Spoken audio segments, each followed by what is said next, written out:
Electrolyte, and I am a soap. Why should you make soap? Why? These are the advantages of you making soap. Number one, it's cheap. Compared to the soaps that you usually buy in retail shops like supermarkets, where you waste a lot of money buying things that you can make by yourself. Number two, it comes in bulk. If you buy a 5-liter bottle, when you make it, it becomes 7 liters. It's cheap, plus it's more. Saves you cost, and it comes in bulk. Number three, it allows you to brand your products. You want to make a perfume. You want to make just your own type of perfume, like a brand perfume. You're going to mix strawberry fragrance oil with, let's say, pineapple fragrance oil. Number four, it can earn you an income, a small credit. There are people who don't like making soaps. You can take that opportunity and make for them soap. It will give you a small credit, and also it can give you a large credit. Let's say you're making soap for a school, for a company.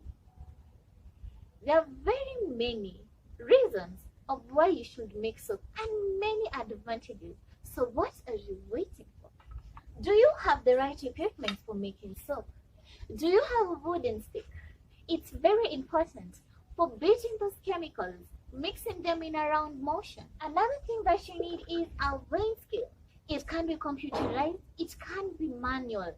The main thing, it has to serve a purpose. This will be helpful extremely while you're making your bar soap.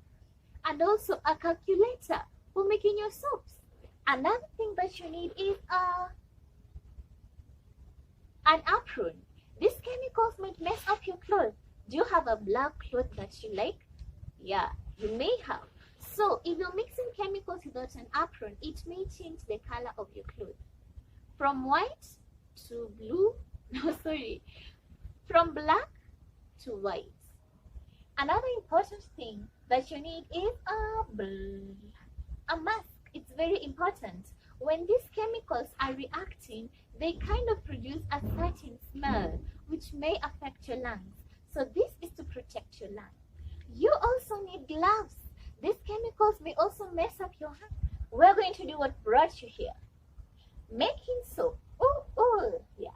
The first chemical we're going to use is Ungaroll.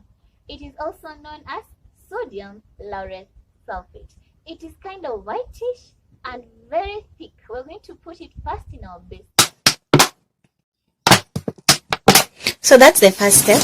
You have to make it all come out of the bottle. Number two chemical we're going to put in our basin is Ufacid. It is also known as linear alkyl benzene sulfonic acid. It is black in color and light, unlike Ungaroll that's thick. Another thing you should know about Ufacid is it is a dangerous chemical. Let it not get in contact with your skin. In case it gets in contact with your skin, you're going to feel like there is something in your skin, an itchy sensation. Just run it with cold water. After some time, you'll notice that part of the skin has dried up and it looks like scales. Just give it a week, it will be okay. But if you do not want to go through all that process, I say again, wear gloves. Yeah. The third thing we're going to put in our mixture is salt. Yes, the normal salt that you know, but it's not the one that you use at home. The one that you use at home is processed for human consumption. This one is not processed for human consumption. And why do we use it? Because it's cheap. But you can use the one that's just normal in the house. It won't affect anything.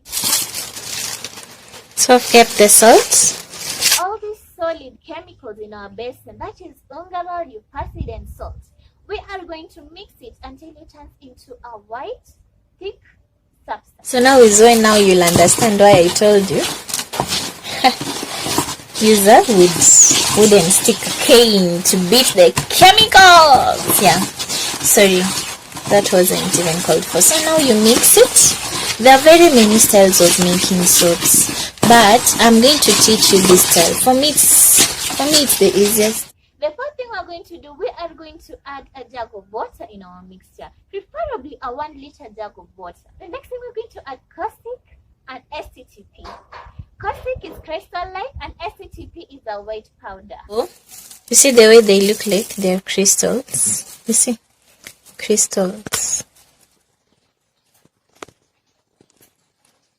So, STTP, done.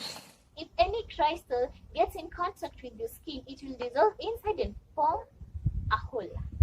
If it does, just go and run it through cold water. But if you're using gloves, you're safe. That's what I'm saying.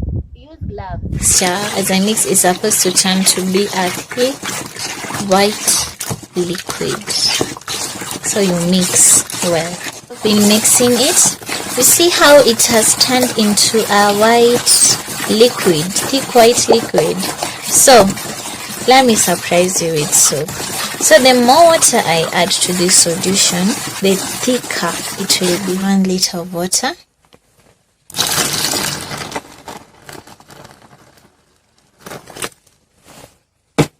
So that makes it 2 liters. This is 5 liters liquid soap. I'm making 5 liters liquid soap. Are you seeing? It's becoming thicker. So let me add until it becomes 5 liters.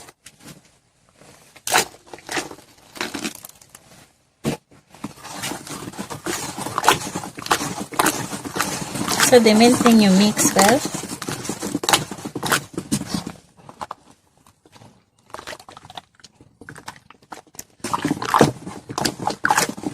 So let me show you how thick it is.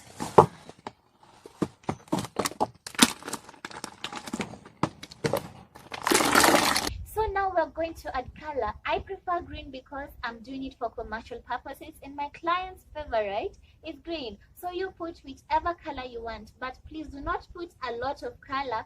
That is if you don't want to mess up with your clothes. If you're washing white clothes, just put a bit of color. For perfume, for 5 liter chemical detergent, just put 10 ml. But if you want your soap to smell more, the most you can put is 20 ml. Kindly do not put more. If you put more, your soap will be light. It will be like watery. But if you do not have a problem with that, there's no problem. You can put more. It's all on you.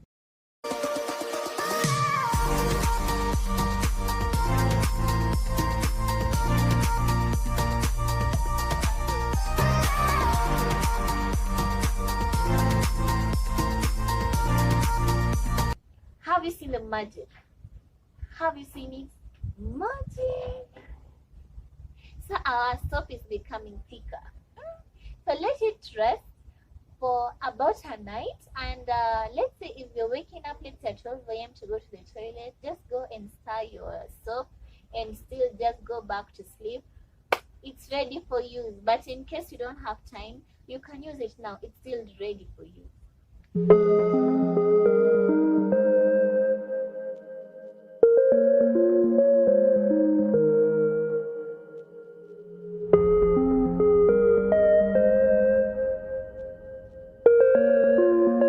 Have you seen the magic?